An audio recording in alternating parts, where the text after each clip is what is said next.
ஆலயா cotton trending வேட்டிகள் ஷர்ட்டுகள்.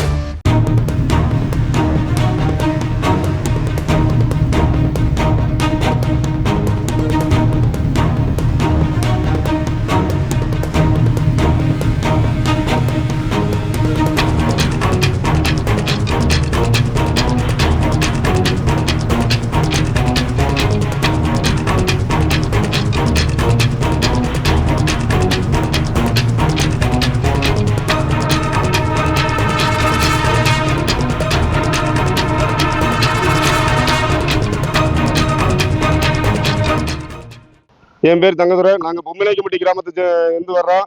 எங்களுக்கு வந்து பூர்வீகமே பொம்மிநாய்க்கம்பட்டி தான். நாங்கள் வந்து எங்களுக்கு பூர்வீக விவசாய நிலம் இருக்குது. அந்த விவசாய நிலத்தில் ஒருத்தர் போக விடாமல் பாதையை வந்து அடைச்சிட்டாரு.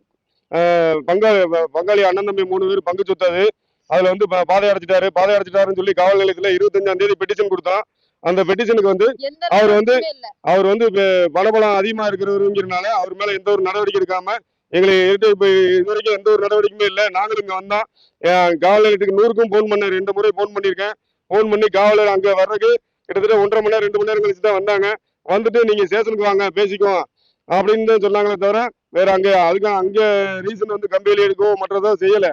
அதே போல இங்கே காவல் நிலையத்துக்கு வந்தோம். இங்கேயும் வந்து நாங்கள் உட்காந்துருந்து யாரையுமே அவங்க வர சொல்லலை. எதுவுமே அதுக்கான ரெஸ்பான்ஸ் இல்லை.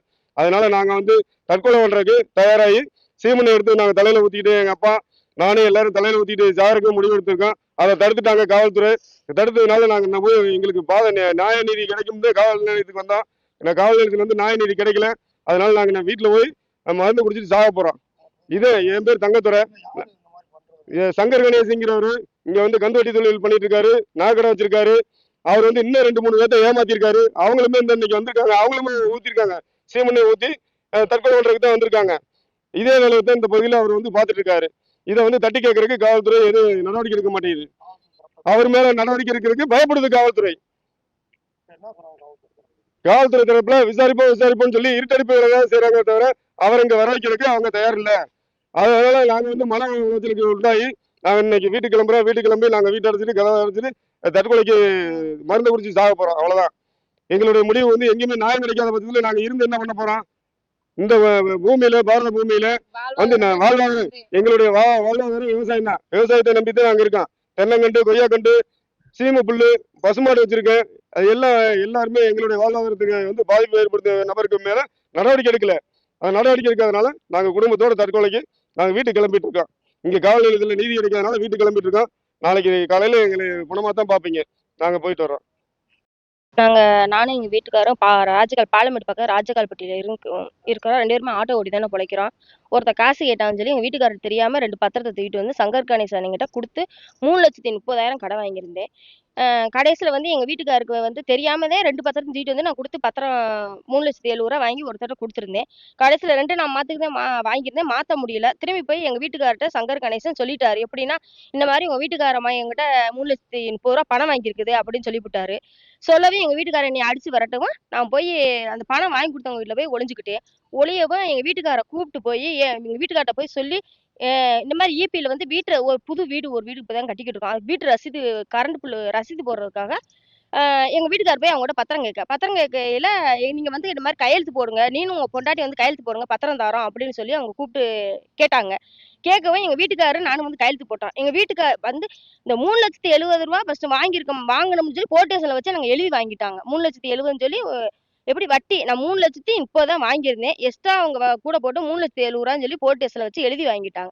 எழுதி வாங்கிட்டு அப்ப சங்கர் கணேசன் கேட்கிறாப்புல இந்த மாதிரி என் புருஷன்கிட்ட, அண்ணன் நீங்க என்ன சொல்றீங்களோ அதை நாங்க கேட்போம் அப்படின்னு என் புருஷன் சொல்றாரு. என் புருஷன் சொல்றாரு, 1 மாசம் பொறுங்கண்ணே, 1 மாசம் பொறுங்கண்ணே, நான் அப்படி இல்லைன்னா என் சொத்தை நீ எழுதி கொடுத்துறணும் அப்படின்னு சொல்றாரு. சரின்னு என் புருஷன் ஒத்துக்கிட்டாரு, சொத்தை எழுதி தரோம்னு. 1 மாசம் கழிச்சு எழுதி கொடுக்க மாட்டேன்னு சொன்னதுக்காக அவர் வந்து போர்ச்சொடியா எங்க வீட்டுக்கார்ட்ட 6 பேப்பர் ப்ரோ நோட்ல வெறும் பேப்பர்ல 6 நோட்ல கையெழுத்து வாங்கி 6 லட்ச ரூபா எழுதி மொத்தம் 11 லட்ச ரூபா கொடுக்கணும்னு சொல்லி வக்கீல் நோட்டீஸ் அனுப்பியிருக்கான் கோர்ட்ல வந்து. நான் நினைச்சது அவர் சொல்றா நான் வாங்கவே இல்லை. நினைச்சிருந்தா அவர் வந்து சங்கர் கணேசனை தூக்கி உள்ள வச்சிருக்கலாம்.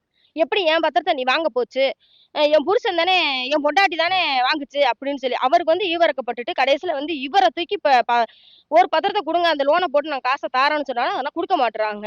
போர்ச்செடி வேலை பாக்குறாரு. ஆனா நாங்க அந்த காசு வாங்கவே இல்லை.